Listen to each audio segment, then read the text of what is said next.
Okay, so ngayon lang ulit ako nakapag-vlog. Lagot ako sa mga nag-request. Ayan, andito na tayo sa airport. Nag-taxi na lang ako para sigurado at hindi tayo malate. So nakapag-check-in na rin ako. Dahil ngayon ako ay papuntang Paris. Okay, so yung nakuha kong flight papuntang Paris ay connecting. Okay, nasaway ako ng mga kaibigan ko dito. Kasi ba't daw ako nag-connecting? Pero tingnan natin. Hindi rin naman kasi ganun kalaya yung difference. Well, meron lang akong cabin baggage dito sa Lufthansa. Puntahan muna natin yung gate natin. Okay, medyo kabado po tayo kasi yung iba as in isang bag lang. Tingnan natin kung may backpack kasi ako tapos may ganito pa. Well, nakalagay naman kasi sa ticket ko. Pwede both. One of each. Pero tingin ko naman kakasya tong backpack ko pag sinalampak ko sa loob ng bag ko. Kung halimbawang hulihin man or whatever. Pero ika nga nila dito, tranquilo, kalma lang. Baka naman hindi ako hulihin. And again, I'm flying Lufthansa. Hindi siya low cost. So hopefully sila ganun kaligpit.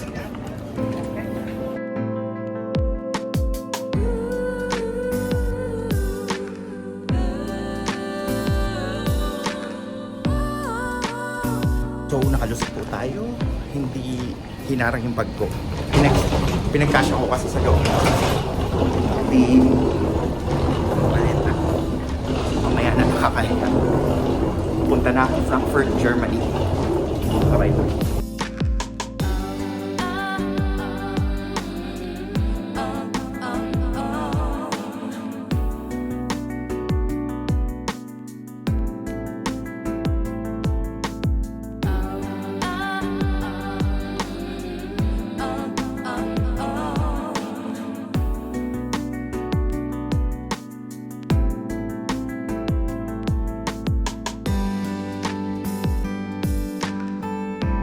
Magtatapang tayo at lalabas tayo ng airport.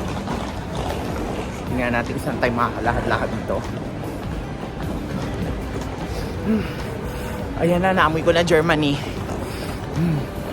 Masabi ko lang nakarating ako. Hindi na sa airport lang. Ewan ko kung saan ako pupunta. Lakad lang tayo ng lakad. So ayun, medyo natagalan kami makalabas. Parang 20 minutes. We were taxiing kasi merong nakaparada pa dun sa gate na lilipatan namin. Pero ayun, I hope it's not a bad idea na lumabas ako. We'll see.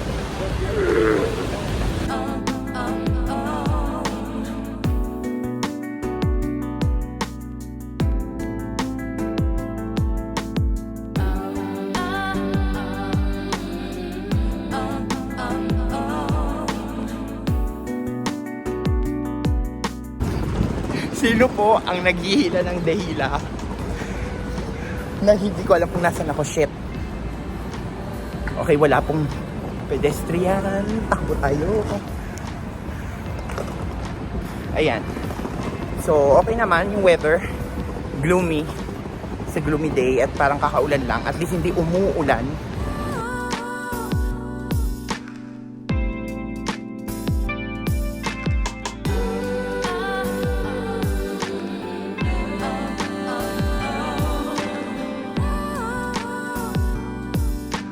Tapang na tapang ako sa sarili ko kasi hindi ko alam na gagawin ko to. 3-hour layover. Lumabas ako ng airport. May dala-dalang stroller. Bag ni ate. Ate, sorry. At papunta ako dun sa nearby na park. At itong nilalakaran ko ay papuntang overpass. Tingnan natin ano mangyayari.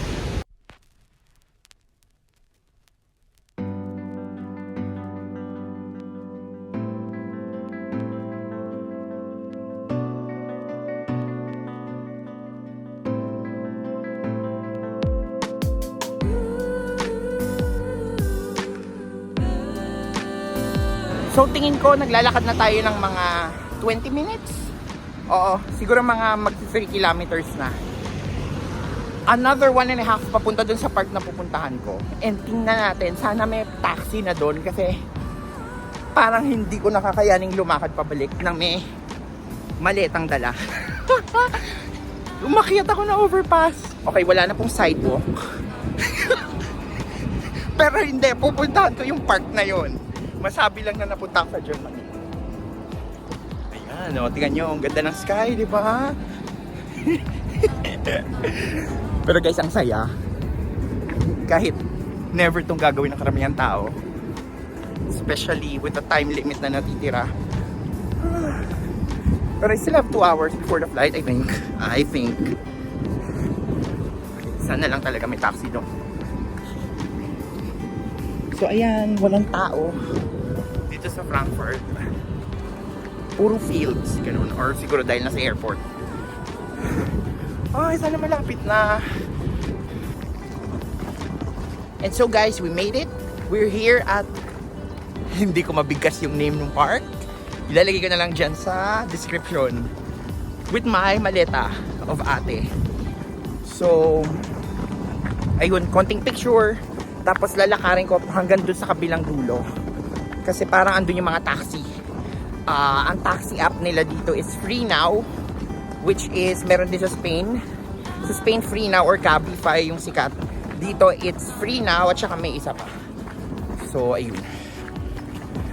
Kahit springtime na, mukhang winter pa din dito. Well, ayan. This side, merong mga suloy. Pero, mostly, wala pa ring mga dahon. Aside from, of course, the pine trees.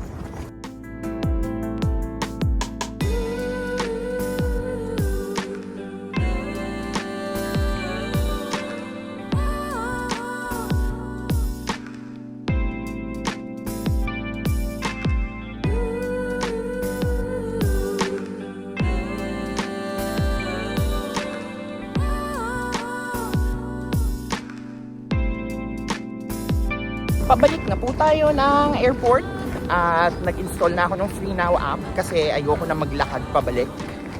At ang ganda, napakatahimik, parang ako lang yung tao. Pero ang cute, may mga cottages na maliliit. I don't know if it's a trailer park or something. Napakatahimik. Ang tahimik dito sa Germany na to. Wow, Germany na. Ayan, nakakakita na ako ng tao. Pero ang ganda, sobra guys. Ibang iba siya sa Spain. Oh, may ibon. Ayan, may mga gulay na tanim. Joke lang po. May tao nakakahiya. Makikita yung dala-dala ko. Sino tong nagdala ng... So ayun, sa 2 hours ko dito sa Germany, nakarating ako ng park at ang ganda. Kasi ang nakita kong Germany, yung tahimik na Germany. Well, syempre, lapit sa airport, so as much as possible yata. Ewan ko, in European countries, the more na malayo yung airport, the more na lumalapit sa airport, mas lumalayo sa city. Kayo ng bala, basta yun na yun. And ayun, ang ganda. So, hinihintay ko na lang yung taxi driver ko. Ito yung kay ating bag. So, yun lang. Bye-bye.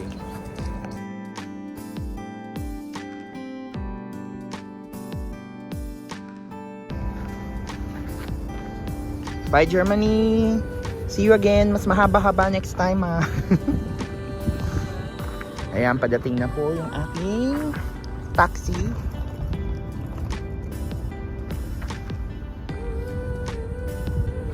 Pero while waiting, ayan. One more glimpse of the park. Thank you, park. I was so happy to see you, even if I can't pronounce your name. Kelsterbach. Okay guys, baka akala nyo yung yaman-yaman ko. Minsan lang ako mag-taxi pag ganitong may mga hinahabol. Pero kung hindi, lalakarin ko lang din yun. Or bus siguro. Pero, well, kalagitnaan tayo ng parang, so anong bus ang aasahan mo dyan? Buti nga, makakarating dito yung taxi eh. Pero bakit wala pa siya? Okay, hihintayin natin ha.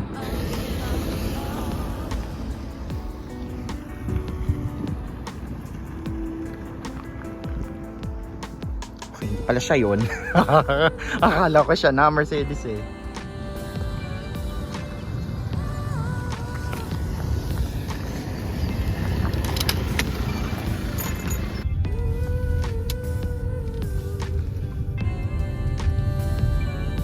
In 600 meters, turn right onto Burfelder Straße.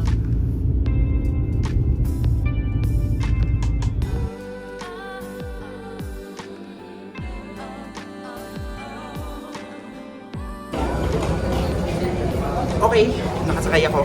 Umabot. Papunta na tayong Paris. So, 1.5 hour biyahe papunta doon. And for sure late yun kasi late kami na alis.